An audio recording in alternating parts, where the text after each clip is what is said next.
जी बिस्मिल्लाहिर्रहमानिर्रहीम। मेरा नाम मियाँ अली सरवर है और ये मेरा ऑफिशियल यूट्यूब चैनल है। बिस्मिल्लाहिर्रहमानिर्रहीम। अल्लाहुम्मा सल्लि व सल्लिम व बारिक अला मुहम्मद व आलिहि व सहाबिहि अल्फ़ी मरद। बिस्मिल्लाहिर्रहमानिर्रहीम। मेरे प्यारे बहन भाइयों बच्चों, अस्सलाम वालेकुम व रहमतुल्लाहि व बरकातुहू। आज पे सबक मैं रोज़ाना एक वीडियो लेके आपके पास आता हूँ। उम्मीद है कि आज की वीडियो भी आपको पसंद आएगी इंशाल्लाह। तो चलते हैं वीडियो की तरफ। एक मरतबा एक बादशाह ने अपनी ख्वाहिश ज़ाहिर की कि मुझे लंबी उम्र ज़िंदा रहना है।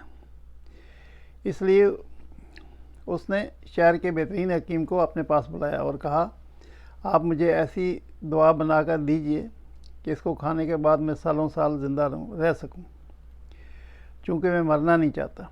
हकीम साहब ने बताया, ठीक है, मैं बनाकर दूंगा, मगर मुझे कुछ जड़ी बूटियों की ज़रूरत है जो हमारे पड़ोसी मुल्क में मौजूद है। मैं उन जड़ी बूटियों से ऐसी दुआ बनाकर दूंगा जिसको खाने के बाद आप जब तक ज़िंदा रहना चाहें ज़िंदा रह सकते हैं। बादशाह ने फ़ौरन 5 वज़ीरों को अपने पास बुलाया और कहा, आप उस मुल्क में जाओ और मेरा पैगाम दो कि हमें इन जड़ी बूटियों की सख्त ज़रूरत है। चुनांचे 5 वज़ीर उस मुल्क की तरफ रवाना हो गए और उस मुल्क के बादशाह के पास पहुँचे। उस बादशाह के सामने अपने बादशाह का पैगाम सुनाया कि हमें कुछ जड़ी बूटियों की ज़रूरत है जो आपके मुल्क में पाई जाती हैं। इन जड़ी बूटियों की मदद से हमारे बादशाह ऐसी दुआ तैयार करवाएंगे जिसको खाकर वह सालों साल ज़िंदा रह सकें, चूँकि वह मरना नहीं चाहते। ये सुनकर वो बादशाह ज़ोर ज़ोर से हंसने लगा और अपने सिपाहियों को हुक्म दिया कि इन लोगों को गिरफ़्तार कर लो और पहाड़ के दामन में एक जेल है, वहाँ बंद कर दो। बादशाह के हुक्म पर उनको फ़ौरन गिरफ़्तार कर लिया गया और बादशाह ने एक शर्त और भी रखी कि जब तक पहाड़ गिरेगा नहीं, यानी ख़त्म नहीं होगा, इस वक्त तक तुम लोग वहाँ ही रहोगे। अब इन 5 वज़ीरों को चारों तरफ से मौत नज़र आने लगी। खाने पीने को भी कुछ नहीं था। मुश्किल की इस घड़ी में अल्लाह ताला के सिवा और कोई हामी और नासर नहीं था। अब ये लोग ज़मीन पर सजदा रेज़ हो गए और रो रो कर अल्लाह ताला से दुआ करने लगे, या परवरदिगार हम पर रहम फरमाइए, पहाड़ को 2 टुकड़े कर दीजिए ताकि हम मौत से बच जाएं और आज़ाद हो जाएं। सारा दिन रात वो रोते रहे। उनके दिन रात रोने के बाद अल्लाह ताला की रहमत जोश में आई। अल्लाह ताला ने इन पर रहम फरमा दिया और इन वज़ीरों की दुआ कबूल हो गई। ज़मीन हिलने लगी, ज़लज़ला आया, पहाड़ के 2 टुकड़े हो गए। अल्लाह अकबर। अब बादशाह ने हुक्म दिया कि इन लोगों को आज़ाद करके मेरे पास ले आओ, चूँकि मेरी शर्त पूरी हो गई है।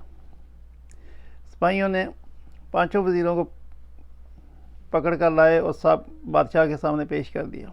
बादशाह ने कहा, अब तुम अपने मुल्क में जाओ और अपने बादशाह को सारा वाक़या सुनाओ और मेरा ये पैगाम उनको दे देना, जिसको उनके 5 वज़ीरों को उनकी वजह से पहाड़ रेज़ा रेज़ा हो गया। इसी तरह एक मुल्क के अवाम की बद्दुआ से उस मुल्क का बादशाह की ज़िंदगी और सुल्तनत भी मिट सकती है। अपने बादशाह उसने पैगाम दिया कि अपने बादशाह से कहना कि बादशाह सलामत, अगर तुम अपनी लंबी ज़िंदगी चाहते हो तो हर घड़ी और हर वक्त अवाम की बदुआ से बचना, उनकी मदद करते रहो, उनसे दुआएं लेते रहो। अगर तुम अपने मुल्क के और अवाम को खुश करोगे तो हमेशा ज़िंदा रहोगे। प्यारे दोस्तों, अजीज़ों, ये यानी सेल्फ एक्सप्लेनेटरी मेरा बयान है।